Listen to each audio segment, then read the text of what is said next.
Hindi kita pwedeng ihatid sa kondo mo dahil aabutin na tayo ng hating gabi, Leia. Sa Fairview, Quezon City pang paghahatiran niya, gayong ang bahay ng mga magulang nito ay sa Guadalupe, Makati lang. Kung di lang siya napasubo, nang tawagan siya ni Mrs. Delilah para ihatid si Leia, hahayaan niya na lang tong mag-taxi. He realized he was set up to have a date with her. Nag-alisan din ang mga pinsan para maiwasan sila ni Leia at makapagsolong dalawa. Dapat si Esmeralda ang kasama niya ngayon. Pinasunod niya to sa club pero di niya inaasahan na maaga tong darating. At dahil ayaw pang umuwi ni Leia, hindi siya makahanap ng paraan kung paano nila masasolo ng Esmeralda ang isa't isa. At ngayon, naiwan pa si Esmeralda doon na siguradong maiinip kung sa Fairview pa niya iyahatid ang anak ni Mrs. Delilah. Sabi ko nga kanina, pwede kang matulog sa kondo ko dahil may dalawang silid naman doon. I can't. Kailangan kong pumasok na maaga bukas, pagdadahilan niya. You are the boss of your own company, Russell. I can't believe you're worried about getting late at work. Well, not when I'm at my father's supervision. Pagdating sa trabaho, ay mahigpit at disiplinado si Dad. Okay. Sa bahay na lang ni Mommy mo ko ihatid. I am sorry for causing inconvenience, Russell. Nagilty naman siya sa paghingi ni Sheila ng paumanhin. Kaibigan ng pamilya nila ang mga Delilah at Nakamura, and Sheila seems a fine woman too. Pakanalang kasi ng pinsan niya, at pinsan ito ang pakikipag-set up nilang dalawa sa date ngayong gabi. I'll make it up to you next time. Uuwi ka na sa inyo paghatid sa akin? I have to go back and check on Miss Esmeralda Gomez. What? Why do you have to? Hindi mo naman siya kasama nagpunta sa Zen Club kaya hindi mo siya responsibilidad. But she's alone. You've heard what she said, right? So, nahimigan niya ang ines sa tinig nito. Baka may ibang hinihintay yun kanina. Ayaw lang niyang sabihin. I don't think so. Kung may hinihintay man siyang iba, edi mabuti. I just had to make sure she's fine. Kanina kung sino-sino na ang gustong lumapit sa kanya. She was too young and too naive. Too naive? Tumawa si Sheila na tila nakaka-insulto. She's a friend of Uncle's wife. I can assure you she's not naive like you want to believe. Those women are gold diggers. You're making strong accusations. Gusto lang niyang mailing sa paratang na yon laban kay Esmeralda. Ganito magsalita si Mrs. Delilah kaya hindi na siya nagtataka. It is a fact, Russell. Alam mo bang pinupunti na ngayon ng Jing at ng Esmeralda na yon si Mr. Chu, your ex-girlfriend's father? Saan mo naman nakuha ang balitang yan? Napadain tuloy ang tapak niya sa accelerator dahilan parang bumilis palalong pagpapatakbo niya sa sasakyan. Bali-balita na yan sa circle of friends ni Mommy. Palaging kausap ng ging na yon ang kanang kamay at sekretary ni Mr. Chu. Rumor has it that Mr. Chu is Esmeralda's secret lover. He refused to believe. Nahalikan niya na sa Esmeralda at higit pa doon, sigurado siya, bago lahat sa dalaga ang mga karanasang ganoon. At sa araw-araw nitong pagpasok sa opisina, hindi niya to nakitaan na may sumundo sa dalaga na mamahaling sasakyan. Palagi itong nakataksi kung hindi niya ito na ihahatid. It seems that she knows how to play innocent. Kung interesado ka sa kanya, kalimutan mo na, Russell. She probably sees you as her target because you are a billionaire. Nakita mo kanina, kausap naman si Roger. Roger is also a billionaire. His family is known to have imported sports car. Gayon may palaisipan ang long last name nito dahil nanay nito ang dala-dala nitong apelido. And Roger is also a bachelor. Matanda lang to sa kanya ng 2 taon. Kung atraktasyon lang, hindi to nalalayo sa kanila bagamat nakapagtatakang mag-isa lang tong umiinom sa club kanina. Kaya nga siya napatayo kaagad para puntahan sa Esmeralda habang umuorder ng inumin dahil kinausap to ni Roger. He seemed interested with his girlfriend. She is my employee. Whatever she does to her life, I have no rights to question. Pero tulad mo, gusto ko lang din siyang makauwi na maayos sa kanila. Mabuti na lang hindi sila na-traffic sa Guadalupe, Makati. Nagaya pa nga sila yung magkape sa bahay ng mga magulang nito pero kaagad din siyang tumanggi. Mabilis niyang pinaharurot ang kotse palayo sa lugar na yon. Nakailang tawag siya kay Esmeralda pero dito sumasagot. Pagbalik niya sa club, kaagad niyang tinanong sa pinsan ni Leia kung nasa ng dalaga. Uminom ulit kanina doon, sagot nito. Kausap ulit yung lalaki kanina tapos umalis na sila. Magkasama silang umalis? Di niya napigilan ng inis. Sinabi kong hintayin akong makabalik, hindi ba? Abay malay ko dun. Baka niyaya na sa hotel o kung saan, kasi lasing na rin siya. Iniwan niya na ang dalawa at pilit pa rin hinanap si Esmeralda sa palibot ng club. Nagbabaka sakaling baka lumipat lang ng pwesto ang mga to. Kalahating oras na wala talaga siyang nakita ni anino ng dalawa. Ang nakakainis, di rin sinasagot ni Esmeralda isa man sa mga tawag niya. Sa alak na lang binaling ang Ines hanggang sa magpasya na siyang umuwi na lang dahil baka masobrahan pa siya ng kalasingan. Kinabukasan walang sumulpot ni Esmeralda sa opisina niya. Hindi niya na to tinawagan dahil nasakta na siya sa pambabaliwala ng dalaga sa marami niyang tawag kagabi. Sir, tumawag ko sa Esmeralda na hindi siya makakapasok. Masama raw ang pakiramdam niya. Wika ni Delia nang may papirmahan sa kanyang dokumento. 11:00 na ng tanghali at dapat nasa aviation na siya ulit. Pero wala siya sa mood magtrabaho. Bukod sa masakit din ang ulo niya sa daming nainom kagabi, wala rin siyang naisip kundi sa Esmeralda. Kung saan ba to nagpunta kagabi at kung si Roger bang naghatid dito. Tell her to report today even in the afternoon. Ang dami ng trabaho sa opisina. Sige ho, itatanong ko lang kung kaya niya hong pumasok kahit half day. Hindi siya naniniwala na maluba ang sama ng pakiramdam nito. Tiyak hangover yon o puyat dahil sumama kay Roger imbes na hintayin siya. Tawag ng tawag si Amir dahil naghihintay na to sa kanya. Pero nang malaman niya mula kay Delia na papasok si Esmeralda 1:00 ng hapon, nagpasya siyang wag munang umalis. He needed to see her before he leaves. Gusto niyang malaman kung sumama ba to kay Roger tulad ng hinala niya. Nakaupo na sa pwesto nito si Esmeralda nang lumabas siya ng silid niya. Nakayukuto nagbabasa ng printed report galing sa ibang departamento. Kagad niyang sinuri ang leg nito na may bakas ng halik doon. Nakahinga siya na maluwag nang wala. Ang napansin lang niya ay ang pangangalumata nito na tila di rin nakatulog ng maayos katulad niya. You did not wait for me. Ano bang sinabi ko sa iyo kagabi? Pagalit niyang tanong bagamat halos pabulong lang dahil baka marinig ng ibang empleyado. Pinapunta mo ako sa Zen Club para ipakita na may kadate kang iba? What do you expect me to do? Ang maghintay kung kailan mo ako paglalaanan ng oras? Dito tumingin sa kanya hanggang sa matapos magsalita. Mabuti naman at walang tao na malayo ang mga tao sa paligid kaya pwede silang magpalitan ng salita. Sheila was not a date. Bakit naman kita papupuntahin sa tingin mo? I was set up, okay? Sumama ka ba sa Roger na yon? Hindi. Inatid na lang ako sa labas hanggang makasakay ako sa taxi. Umuwi na ako dahil naiinis ako. Naiinis ka sa akin. I understand that. Kumalma na ang nagpupuyos niyang dibdib nang sabihin ni Esmeralda na hindi to sumama kay Roger. Yun lang naman ang hinihintay niyang sagot. Aalis ka raw, sabi ni Delia. Isasend ko na lang sa email mo itong mga reports. Pilitin ko lang matapos hanggang 6:00. Yeah, I have to go to the aviation. Pero gusto ko hintayin mo ako makabalik. Babalik kami ni Amir at Daddy dito.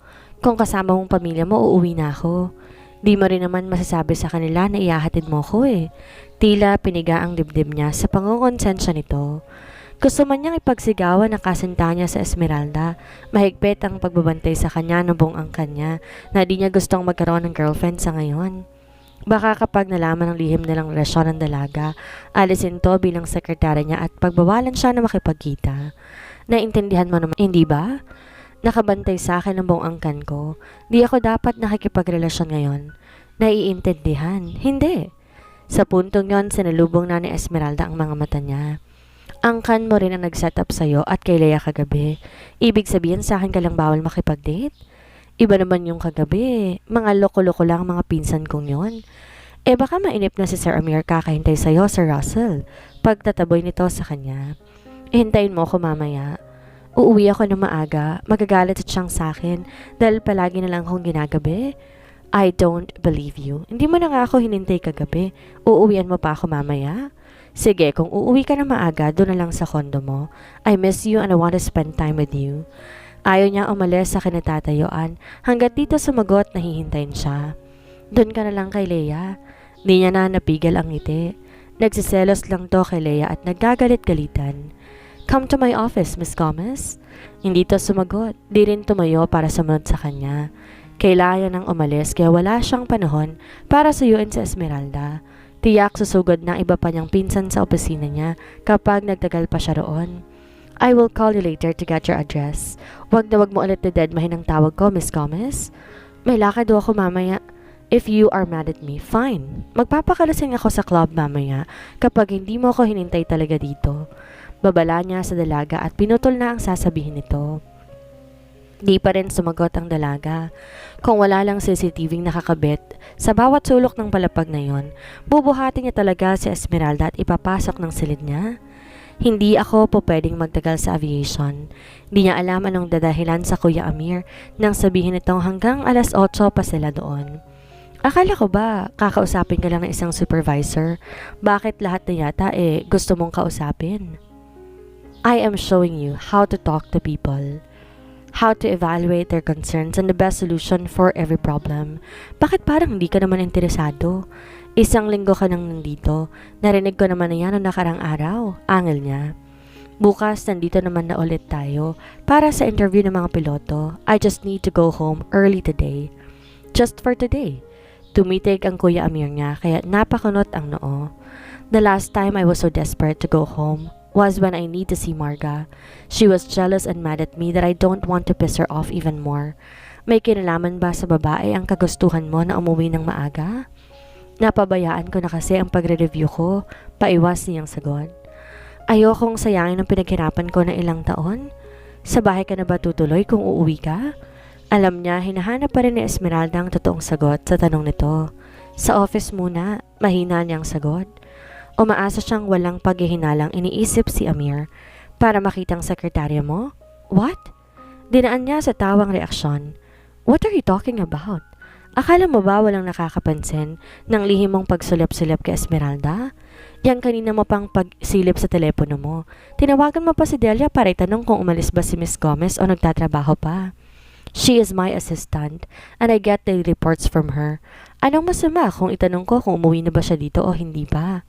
Keep on denying and we'll stay here until 10 o'clock in the evening? Tumawa pa si Amir na lalo siyang nainis. Ayaw niyang umamin pero kailangan niya talagang maabutan si Esmeralda sa opisina. Galit to sa kanya dahil inihatid niya si Leia kahapon. Mali naman talaga siya roon eh. Bahala ka kung ayaw mong umuwi basta uuwi na ako. She is beautiful and smart, komento ni Amir. Are you serious about her? Napilitan siyang umamin dahil sa mga tanong nito na nakabuo na to ng hinala. Mukhang binabantay naman talaga ng mga to ang kilos niya. Paano magiging seryoso ayaw niyo akong bigyan ng oras na makipag-date man lang? Dad does not want you to have any distraction, kaya hindi ka makapag-concentrate kasi babaeng iniisip mo. Distraction? How about having some inspiration? I need a reason to work hard every day. At siyang gagawin mong inspirasyon, ganun ba? I don't know. Isang malalim na buntong hininga ang pinakawalan niya. Alam niyo naman, hindi pa buong loob kong tanggapin ang posisyon na gusto niyong iatang sa akin but I'm doing my best, so I won't fail all of you. However, I need a breather. I hope you understand what I mean. Tinapik ni Amir ang balikat niya bago pumayag na mauna na siyang umuwi. Pinagpapasalamat niyang di na nagpunta ang daddy niya. Kung hindi siya makakauwi na maaga kahit pa pumayag ang Kuya Amir niya. Kaagad niyang tinawagan si Delia para siguruhin na hindi makakauwi na maaga si Esmeralda. Pinatambakan niya ng trabaho. Hindi niya tinawagan ang mismong dalaga dahil tiyak iiwas na naman ito. Sa maghapon, isang tanong isang sagot lang to kapag nagpapadala siya ng mensahe. Pero inabot din siya ng malas dahil rush hour na at naipit pa siya sa traffic. Wala na siyang inabutang Esmeralda sa opisina. Anong oras umalis si Miss Gomez, Policarpio? Tanong niya sa nag-iikot na security guard sa building. Alas 7 na ho. Sinundo ko na magarang sasakyan sa labas ng gate. Magarang sasakyan? Oo, nagmamadali nga akong lumabas si Miss Gomez eh. Mayaman ho ba ang sekretary niyong yun, sir? Porsche ang sumundo sa kanya kanina. Palagi bang hinahatid sundo ng Porsche na yon si Miss Gomez? Hindi ho, ngayon lang. Namin nakitang sinundo niyo na magandang sasakyan. Araw-araw ay taxi lang naman sinasakyan nun eh. Hindi ho kaya manliligaw niya ang may-ari ng sasakyan? Kay gandang babae naman ho kasi nun eh. Komento pa ng security guard. Nagingit-ngit ang kalooban niya. Pumasok sa opisina niya. Nilabas ang telepono sa bulsa.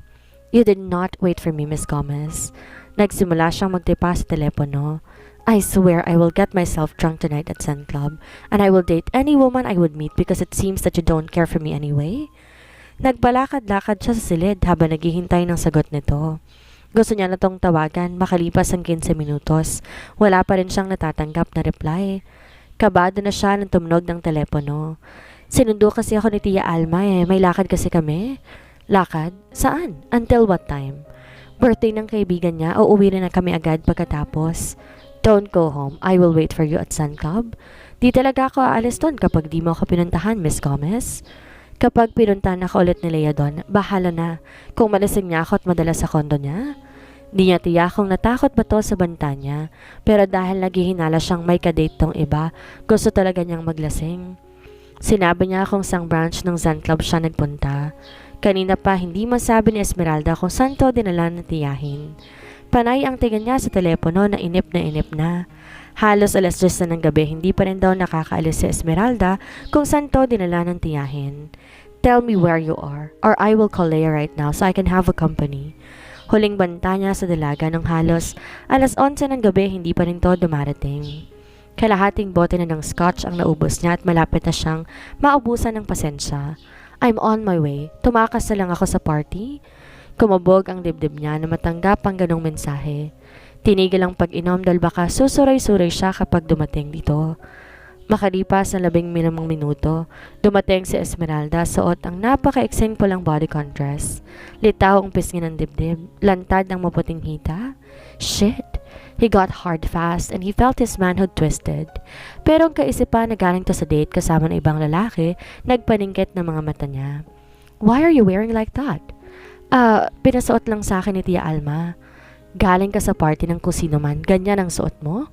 Umirap to, kinuha ang baso ng cocktail table, saka dinala sa labi. Inubos ang natitira nitong scotch doon. Kumakasita ka, akala mo, di gantong suot ni Leia nung kasama mo dikit na dikit pang katawan niya sa'yo, hindi ba? But you are not her. I don't care whatever she choose to wear because I don't care about her. Hinubad niya ang suot na coat para isuot kay Esmeralda. So you want another drink or we will leave this place? Saan naman tayo pupunta? Naisip niya dalhin to sa kondo niya pero malalaman ng daddy niya. Kaibigan nito ang head ng security doon at dahil alam na rin ni Amir na may gusto siya kay Esmeralda, malamang magtatanong din yun kung nagdadala ba siya ng babae sa kondo. At your place, hindi ba may kondo ka? Sa kondo? Anong gagawin natin doon? Tanong ni Esmeralda, habol pang hininga. Di pa rin mawala ang kaba niya sa kabila ng nakalayo na siya sa hotel kung saan siya dinala ng tiyahin. Anniversary yon ng isang malaking kumpanya pero di sila dumalo doon para makisali sa selebrasyon. Pinakilala pala siya kay Mr. Chu na kakarating lang mula sa Amerika. Kung bakit naman kasi, ngayon pa dumating ang problema ng pamilya nila. Kanina lang sinugod sa ospital ang inay niya dahil nawala ng malay. Balak niyang umuwi para alamin ang kalagayan nito. Pero nagsabi ang Tia Alma niya na kailangan nilang maghanap ng pera para magamot kaagad anuman ang sakit nito. Ang suhestyon nito isama siya sa isang party dahil hihiram to ng pera sa mayayamang kaibigan. Nung una, painom-inom lang siya ng alak kahit kinaiinipan niya ang bawat minuto. Palagi silang dumadalo ng Tia Alma niya sa mga ganong selebrasyon kahit di nila kilala ang may okasyon. Gusto nitong ma-expose siya sa mundo ng mayayaman pero iba ang sadya nila ngayon kaya lalo siyang naiinip. Nag-aalala siya sa kalagayan ng ina dahil ang sabi ng kapatid niya na ang ihina pa rin to hanggang ngayon. Di nagtagal, sinabi ng tiyahin kakausapin nito si Mr. Chu. Dinala siya nito sa isang pribadong silid na akala niya ipapakilala lamang siya. The old man might be in his early 70s, puti ang buhok at may nakapasak na tabako sa bibig. Ngumiti to na makita siya at pakinamdam niya. Binugaw siya ng tiyahin dahil nag-abot ang matanda ng sobre at ang sabi wag nang babayaran.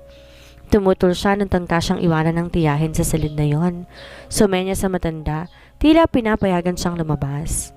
Nakahinga siya na maluwag pero di pa rin sila umuwi dahil nakipagkwentuhan pa ang tiyahin niya sa mga amiga nito doon. Nilibang niya ang sarili sa pakipag-usap sa ilang kabataan doon na nakilala niya. Di niya namalayan wala na pala ang tiyahin. Nantangka siyang lalabas, may escort nang nakaalalay sa kanya. Hindi siya sa exit ng hotel dinala kundi sa pribadong silid ni Mr. Chu kung saan to naghihintay dahil nakatakda na daw siyang makasama ito sa gabing yon. Pakakasalan kita, Esmeralda. Gagawin kitang reyna nang hindi naghihirap hanggat akong asawa mo. Nangako pa nga si Mr. Chu na naghahanap siyang paraan kung paano tatakas mula sa pagkapalibot ng bodyguards nito. Hindi ko kayo gusto ni hindi ko nga kayo kilala katwiran niya. Makikilala mo rin ako sa pagdaan ng mga araw. Huwag kang mag-alala dahil hindi naman ako masamang tao. Tulad ng sinabi ng Tia Alma mo, magiging masagana ang buong pamilya mo kapag ako ang pinakasalan mo? Hindi ko nga ako gustong magpakasal sa inyo. Hindi ko gustong mag-asawa. Marami pa ko akong gustong gawin sa buhay ko.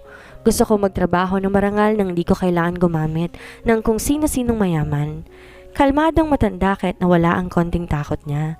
Gayunman hindi pa rin siya panatag hanggat di siya nakakalabas ng silid nito at nakakalayo sa lugar na yon. Baka sa isang iglap lang, sikmura na siya at gawan siya na masama. May alak sa baso sa side table na siguradong pag-aari nito. Iwan niyo muna kaming dalawa. Gusto niyang takbohin ng pinto pero tiyak namang mahaharang siya ng mga tauhan ni Mr. Chu. Maawa ho kayo sa akin. Sinabi ko na sa Tia Alma mo, ipapadala kong inay mo dito sa Maynila para mas maasikaso siya ng mga doktor. Walang maayos na pasilidad sa bayan ninyo. Dito mag-aalagaan siya at mas mapapalapit siya sa inyo. Ano ho ang kapalit ng pagtulong ninyo sa amin? Ang pagpapakasal ko. Hahanap po ako ng ibang paraan para may paggamot ng inay. Hindi ako magpapakasal sa inyo. Sa panang paraan. Sa palagay ko huli ng lahat dahil kinuha lang kanina ng tiyahin mong 1,000,000 para sa pagpapagamot ng inay mo. Nagulat siya sa laki ng perang binanggit ng matanda. Sa kabila nun hindi siya nagpatinag. Siya ho ang kumuha, hindi naman ho ako. Kung may dapat ho kayong singilin sa Tia Alma ho iyon. Kapag hindi niyo ako pinalabas dito, malalaman ng mga tao sa labas na nanggigipit kayo ng babaeng walang kalaban-laban. Para namang natauhan ito o napagtanto na hindi siya basta-basta masisindak. Tinawag nitong isang tauhan para sabihing palabasin siya matapos ng ilang minuto. What are your dreams exactly, Esmeralda? Ano ho? Di niya naintindihan kung para saan ang tanong nito. After your graduation, what are your plans?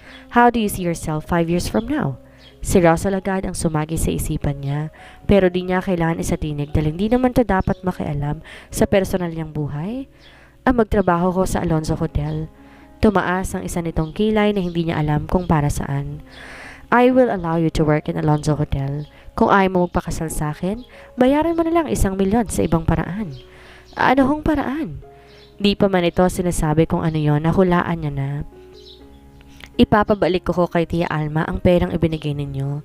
Kami na hong bahalang magpagamot kay inay sa ospital na kaya lang naming bayaran. Yon ay kung hindi pa na ibabayad sa ospital kanina. Galing ako sa mahabang biyahe at gusto ko magpahinga na maaga. Kung ako sa'yo, ihahanda ako ng sarili ko. Nang makalabas siya na silid ni Mr. Chu, halos takbo niyang elevator para makaalis na siya doon. Sa taxi niya na tinawagan ng tiyahin niya para ibalik ang 1,000,000 binigay ng matanda. Naluloko ka na ba? Wala ka bang pakialam sa inay mo? Maraming test ang ginawa sa kanya ng ospital dahil hindi umaayos ang kalagayan niya.